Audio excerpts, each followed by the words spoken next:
So the Pokemon Company and I suppose Nintendo have announced that Pokemon Bank is going to be shutting down in February of 2027.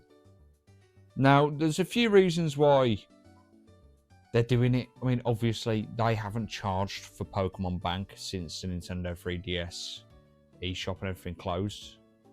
So they're basically keeping a service alive for not many people and for no income at all to cover the costs.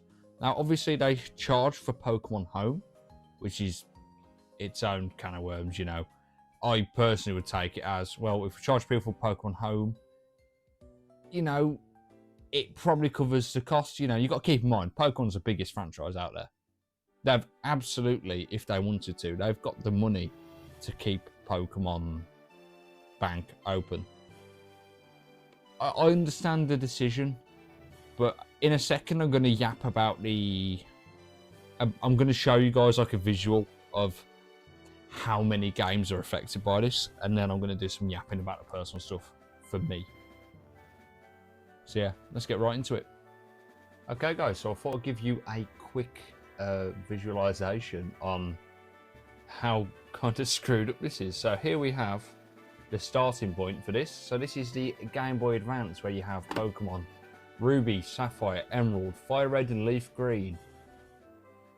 These games only have a few different transfer paths. So firstly, you can transfer between the GameCube games Pokemon Colosseum, Pokemon Box Ruby and Sapphire, and Pokemon XD Gale of Darkness.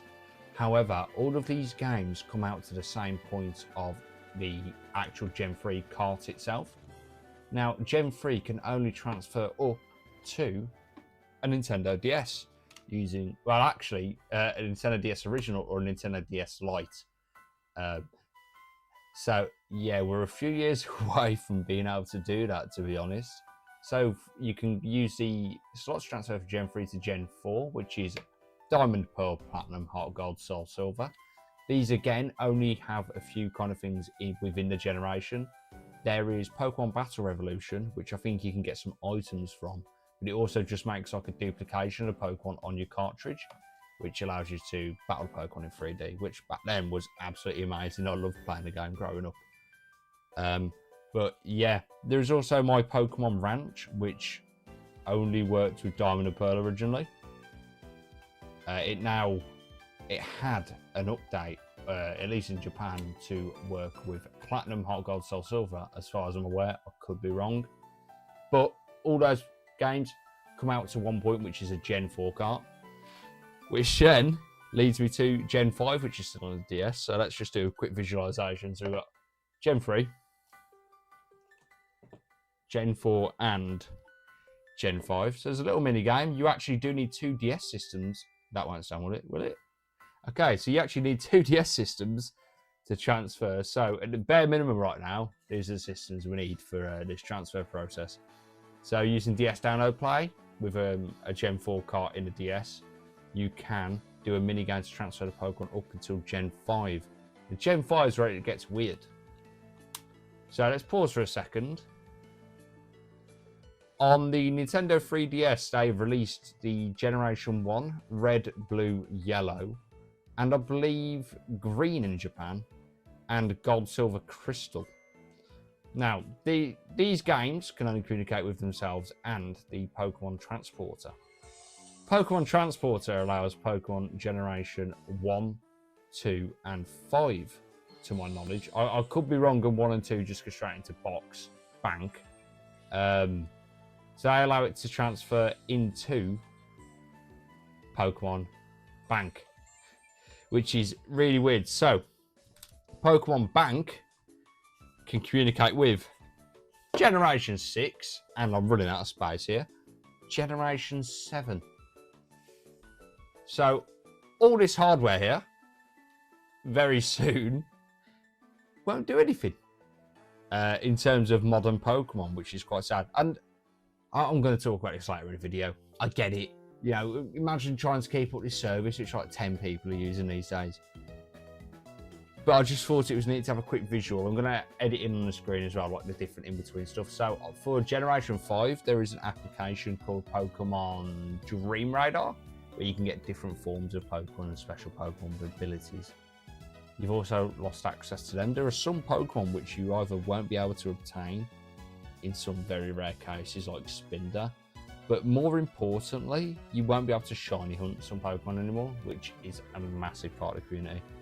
So I know you've kind of lost access to Generation 1 to 7 when this goes live in February.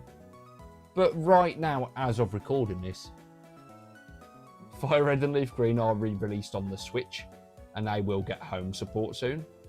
So you kind of haven't lost everything, and I'm sure they're going to re-release through Sapphire Emerald. They'd be stupid not to. But yeah. Here we have on the screen a chart showing all of the transfer process for these games. So if you're interested, pause the video and enhance the image. Enjoy. Back to Other Me. So you guys have just seen the kind of technical side of it, so like how many games are affected. But I'm just going to hit you guys with something that's like how it affects me. So I've had some of my Pokemon for over 10 years, and very soon I'm not going to be able to do the same transfer process. So every so often, maybe every year or two, I do like a replay of the Pokemon series. So I'll start on Gen 3 and I'll go all the way up until like Gen 8, Gen 9. And what I like doing is I like building a team, transferring it up and using it for that next game's kind of battle facilities and so on and so forth. So you go from Generation 3, 4, 5, 6, 7, 8, 9, all the way through, and you get to see all your Pokemon in the new games. And unless they literally the day that Pokemon Bank goes down, just go, yeah, every single previous Pokemon game you can buy in the Nintendo shop. Would be an absolute power play, but they're not going to do it. So you've got all these kind of Pokemon memories that are just gone. So you can still absolutely replay your older Pokemon games, but the Pokemon are stuck in a void. So you won't be able to transfer above Gen 5 at all. So Gen 5 will be the last Pokedex you can complete. There's events and stuff you can't get anymore. But Pokemon Generation 6, so that's X, Y, Omega Ruby, Alpha, Sapphire. You will never be able to 100% those games because there are some Pokemon you won't be able to get in them. Generation 7's hit the hardest, as it doesn't even have a national dex. Gen 7 was when they really went, okay, we can work around Bank here, and it's really going to suffer for it in the future. So, yeah, there's quite a lot of Pokemon history we're losing here. And again, I understand the decision I'm making. You've got to keep in mind, if you're not making money off of this, why would you keep a cloud service open? I can only hope, and it's like a very optimistic side of me, that they're going to try and implement something within Pokemon Home on the Switch, which talks to Bank on the 3DS in some way, shape or form, to maybe work around the cloud. So you just go from like a temporary on-console storage on Bank with an update straight to Home. Very optimistic of me to assume they're going to update a 3DS game in the Big 27, but you can only hope, can't you? But yeah, that was my quick yap on the news about Pokemon Bank dying. When we actually get to the date, I'll do like a follow-up video and I'll see if they've implemented anything. Chances are they won't. If you enjoyed this quick yap, why not check out some of my other content on the channel? Follow me on Blue Sky, subscribe to the channel, leave me a comment and like the video. And have a good day. See you later, guys.